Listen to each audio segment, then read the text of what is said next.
National environment and human rights foundation কর্তৃক আয়োজিত 1948 সালের 10 ডিসেম্বর যে মানবাধিকার সংগঠিত হয়েছিল তারই ধারাবাহিকতায় আমরা national environment human rights foundation সেই দিবসটি পালন করছি। আপনারা আমাদের মাঝে উপস্থিত হয়েছেন, প্রত্যেককে জানাই আন্তরিক শুভেচ্ছা ও অভিনন্দন। আসলে বিশ্ব মানবাধিকার যেটা আমরা বুঝি সেটি প্রতিষ্ঠা করে গেছেন আমাদের প্রিয় নবী হযরত মুহাম্মদ সাল্লাল্লাহু আলাইহি ওয়াসাল্লাম। তিনি শ্রেষ্ঠ মানবাধিকার ব্যক্তি, যা আমরা অস্বীকার করার কোনো উপায় নেই।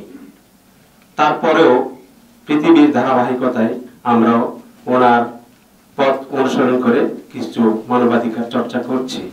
মাত্র মানবাধিকার বিষয়ে আমাদের এখানে সম্মানিত অনেক গুণীজন রয়েছেন, ওনারা বলবেন। আমি শুধু আপনাদের মাঝে এইটুকুই বলবো যে আমরা সবাই ধর্ম বর্ণ নির্বিশেষে, মুসলিম বৌদ্ধ খ্রিস্টান হিন্দু সবাই আমরা মানব। আমাদের প্রথম পরিচয় আমরা মানব। আল্লাহ পাক রাসূল সাল্লাল্লাহু আলাইহি ওয়াসাল্লামকে পাঠিয়েছেন রহমতুল লিল আলামিন করে। কেন? মানুষের জন্য। এখানে কোনো ধর্ম নিয়ে ওনাকে পাঠায়নি। সো আমরাও সেভাবে চলবো ইনশাআল্লাহ। মানুষের জন্য, জীবনের জন্য একটু সহানুভূতি কি মানুষ পেতে পারে না? আমরা এই চর্চাই করবো সবসময়। ধন্যবাদ সকলকে।